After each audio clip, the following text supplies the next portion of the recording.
ஓரளவுக்கு பொருளாதார தடையை வந்து நாங்கள் இன்னிக்கிறோம். பட் மனதளவில் நிறையா தடை இருந்துச்சு.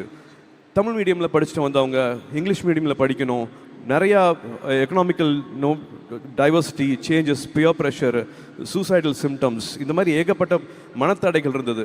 அங்கே தான் வந்தாங்க தன்னார்வலர்கள். அவங்களோட நேரத்தை கொடுத்தாங்க, அண்ணாவா அக்காவா ஆனாங்க. நீ வா, நீ இதை படி, நீ இதை நல்லா வருவே அப்படின்னு சொன்னாங்க. கைப்பிடிச்சாங்க. 3 வருஷம் 4 வருஷம் அவங்களுக்கு அண்ணாவா அக்காவா, ஏன் இப்போ கல்யாணத்துக்கு அட்வைஸ் கொடுக்குற வரைக்கும் இன்னும் தொடர்புலேயே இருக்காங்க.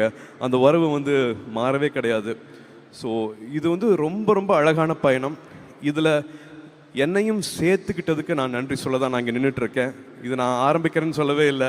இது வெறும் ஒரு தாட்டாக இருக்கலாம். பட் இங்கே இருக்கிற கல்லூரிகள், இங்கே இருக்கிற நன்கொடையாளர்கள், இங்கே இருக்கிற சிஎஸ்ஆர், இங்கே இருக்கிற கார்ப்பரேட்ஸ், அரசு பள்ளியில் இருக்கிற ஆசிரியர்கள், ஒரு போஸ்ட் மாஸ்டர், ஒரு ஆட்டோ ஓட்டுற அண்ணா, இப்படி வந்து சொல்லிக்கிட்டே போகலாம். இங்கே இருக்கிற அண்ணாக்கள் அக்காக்கள் அத்தனை பேரையும் சொல்லிகிட்டே போகலாம். இவங்க இல்லாமல் இந்த ஒரு அழகான பயணம் கிடச்சிருக்காது.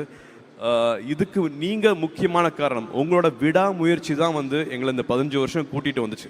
நீங்கள் பாதியில் படிப்பை நிப்பாட்டிருந்தீங்க, இல்லாட்டி நீங்கள் இந்த மாதிரியான கனவுகளெல்லாம் நீங்கள் வந்து ஜெயிக்கலை அப்படின்னா எங்களோட 15 வருஷ பயணம் இருந்திருக்காது.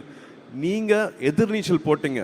வாழ்க்கை என்னென்னமோ பண்ணிச்சோங்கள, எதுவுமே கொடுக்காமல் இருந்துச்சு. ஆனால் அதை பற்றியெல்லாம் கவலைப்படாமல் எனக்கு இதுதான் இலக்கு, நான் கல்வியை நம்புகிறேன், கல்வி தான் எனக்கு ஆயுதம், நான் நிச்சயமாக நான் படிப்பேன் அப்படின்னு சொல்லிட்டு 15 வருஷம் நீங்கள் விடாமல் பண்ண இந்த முயற்சிகள் தான் இந்த நாளைக்கு எங்களை கூட்டிகிட்டு வந்திருக்கு, நம்மளை குடும்பமாக ஆக்கியிருக்கு. எனக்கு இவ்வளோ தங்கச்சிகள் கிடச்சிருக்காங்க, இவ்வளோ தம்பிகள் கிடச்சிருக்காங்க, இவ்வளோ உறவு கிடச்சிருக்கு.